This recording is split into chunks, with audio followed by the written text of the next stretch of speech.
On est passé à l'exercice qui était virtuel, on est passé à l'exercice réel aujourd'hui.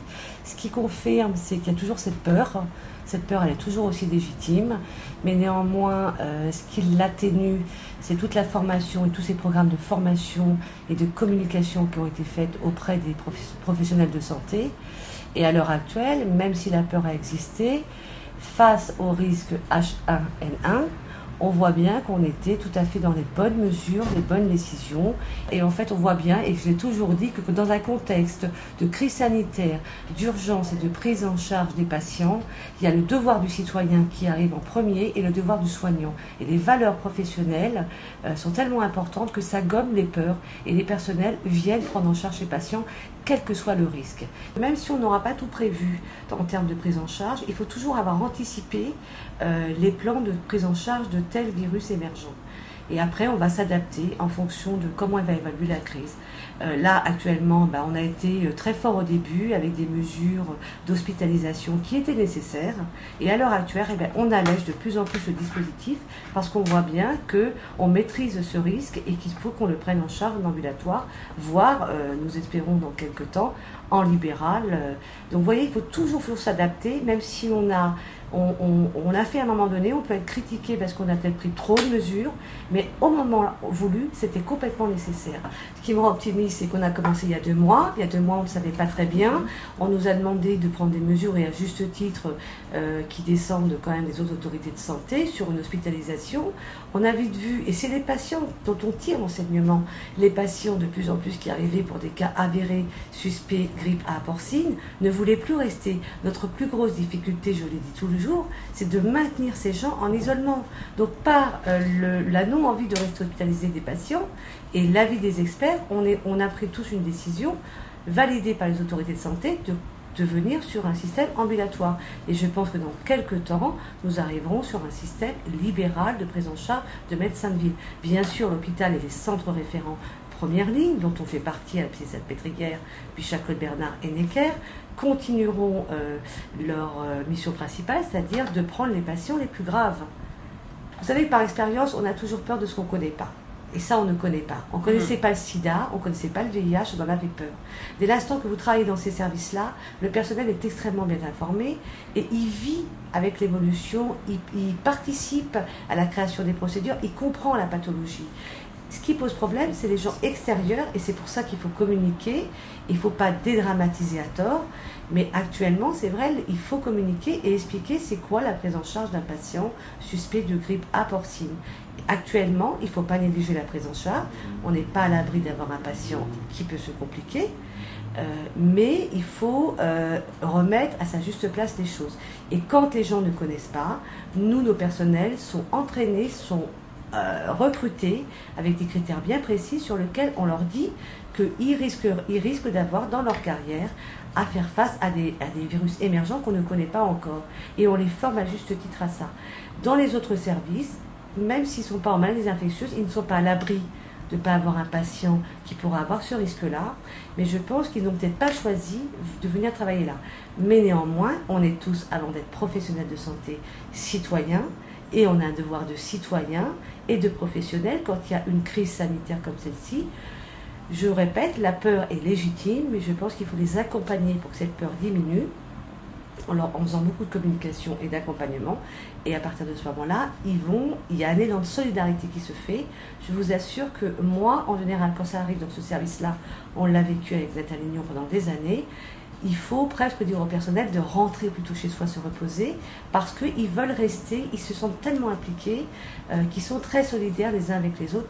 C'est une maladie potentiellement contagieuse vis-à-vis des personnels, mais les personnels qui sont dans ces services connus comme référents, en tous les cas, dans un premier temps, eux ont cette habitude, savent qu'ils vont être à un moment donné, risquent d'être confrontés à une pathologie inconnue, avec un risque potentiel pour eux. Donc ils ne sont certainement pas dans la même démarche que les professionnels qui vont peut-être aller travailler dans un service de chirurgie. Il n'empêche que, comme le disait très justement Valérie Achard-de-Licourt, on est de toute façon professionnels de santé et que c'est aussi dans la communication qu'on aura les uns avec les autres et vis-à-vis de ceux qui ne sont pas au quotidien dans la crise comme nous, qui la vivons au quotidien et donc du coup qui avons une meilleure perception, une perception plus fine, c'est aussi à nous d'aller vers les autres pour qu'eux-mêmes connaissent la démarche, pour que la communication place de plus en plus et au plus près des autres professionnels de terrain. dans les autres spécialités où ils sont moins confrontés effectivement à ces problématiques. C'est vrai que dans ce type de service comme les nôtres, que ce soit le service de pneumologie de Thomas Siminowski ou le service de maladies infectieuses de François Briquet, on a quand même une culture du risque. On a l'habitude de travailler et de prendre en charge les pathologies contagieuses. Donc on est un peu, on va dire, habitué à ça. Mais néanmoins, la pathologie contagieuse, elle fait toujours peur. Mais là, j'ai envie de vous dire que nous, tous les jours, on en a des pathologies contagieuses. Tous les jours, elles utilisent les mêmes protections pour les personnels. Elles utilisent les mêmes protections pour les visiteurs que ce qu'elles font pour la grippe H1N1. Donc au début, on ne maîtrisait pas le risque, on a pris des mesures extrêmement importantes. Là, au fur et à mesure du temps, maintenant, au mois de juillet, on commence à alléger le dispositif et on verra jusqu'où les autorités veulent qu'il s'allège. Mais en tout cas, c'est complètement nécessaire. Le travail qu'on a actuellement et cette solidarité qui s'exerce actuellement, ça s'est fait depuis des années dans nos services, dans d'autres services de pointe ou des services où on gère l'urgence. Et je pense qu'après, c'est des personnes très interdépendantes. Et moi, je suis ravie quand je vois des vraies équipes. Ce que j'appelle une équipe, c'est pas des gens qui travaillent les uns à côté des autres. C'est des gens qui travaillent ensemble et qui ont un sens commun du travail. Et ça, c'est vraiment primordial quand on gère une crise sanitaire. Et ça passe aussi parce qu'on l'institue à travers des briefings. On prend du temps, il y a beaucoup d'informations à s'échanger. On travaille d'une façon un jour et puis le lendemain on adapte. Donc on a beaucoup d'échanges dans la journée avec les équipes où on a des temps où on discute et on échange. Qu'est-ce qui se passe? On en est où à cette heure-là? Vers quoi on tend? Et qu'est-ce qui s'est mal passé? Ce qui s'est mal passé, eh ben on l'améliore. Et je pense que comme il y a toute cette dynamique, fait que les gens ont envie de s'investir et envie de travailler main dans la main. Moi, je vous assure qu'on n'a aucun problème. En ce moment, on est sur un système d'astreinte. Parce qu'on a un système un peu ambulatoire d'hospitalisation et le personnel, ils viennent nous voir en nous demandant, sans problème, on demande des astreintes, ils se proposent. Donc ça veut bien dire qu'on sait pourquoi on est là et qu'on a vraiment compris qu'on avait un rôle à jouer et qu'il fallait qu'ils s'investissent comme ça.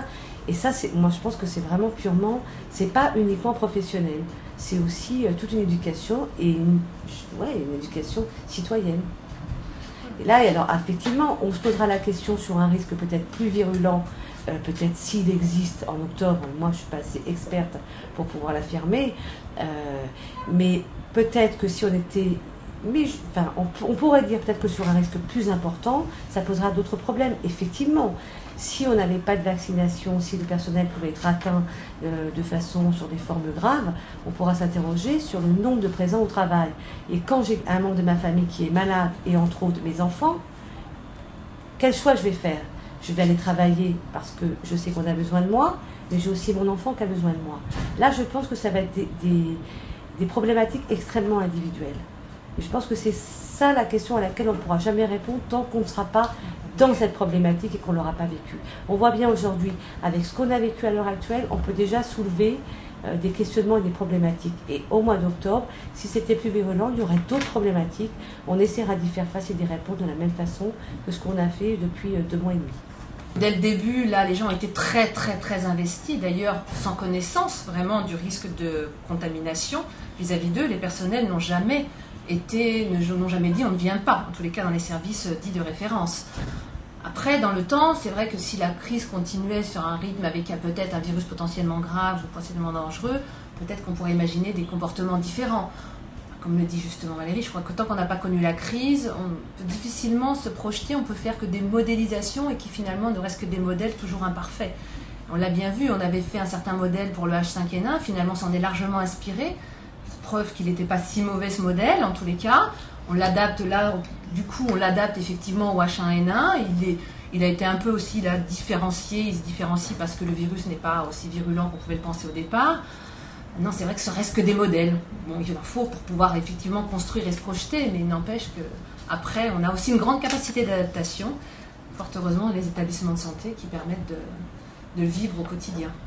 Et puis on va avoir la problématique qui va commencer et qui commence déjà à arriver, c'est l'essoufflement des personnels. Je pense que c'est quelque chose sur lequel il va falloir travailler. Là on arrive à plus de 10 semaines quasiment de crise. Ça commence à se sentir dans les équipes un certain essoufflement. Là il y a la période de vacances, donc je ne sais pas comment nous allons...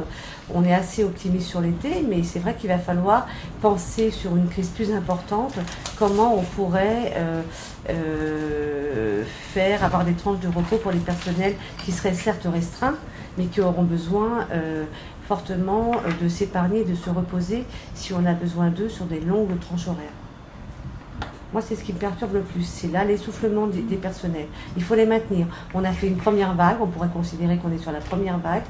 Il va falloir maintenir toute cette motivation, cette implication, et qu'on puisse souffler entre les deux vagues pour qu'ils puissent, s'il y avait quelque chose à partir du début automnal, puissent encore se réinvestir, parce que quand on est sur des crises, on oublie aussi un petit peu les tranches horaires.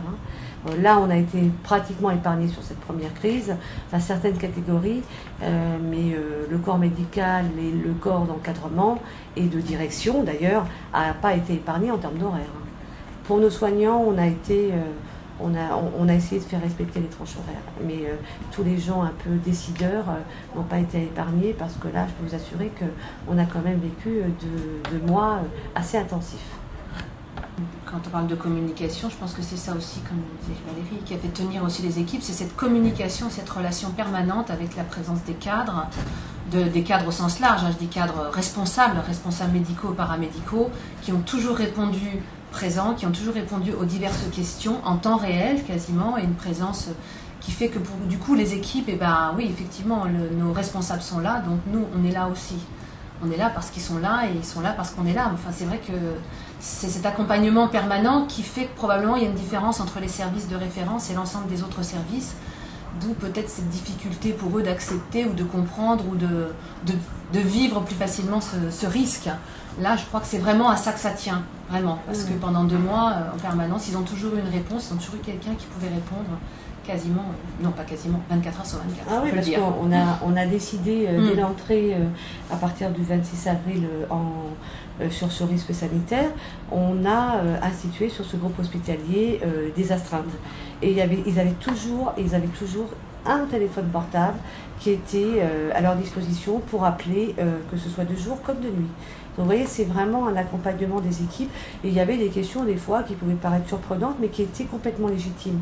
Ça sont toutes questions et pertinentes, c'est toujours ce qu'on leur dit. Mais au début, ils avaient vraiment besoin de savoir qu'ils avaient un endroit où ils pouvaient être entendus et leurs questionnements pouvaient avoir une réponse à un moment donné. Et ça, c'est important. Je pense que si on avait été moins présente, effectivement, si on avait répondu à toute la sollicitation de tous les médias, je pense qu'on n'aurait pas tellement été près de nos équipes, et je ne suis pas sûre qu'elles auraient bien vécu les choses. Alors de la communication, on en a fait, je pense, à la mesure sur laquelle il fallait faire. Ouais.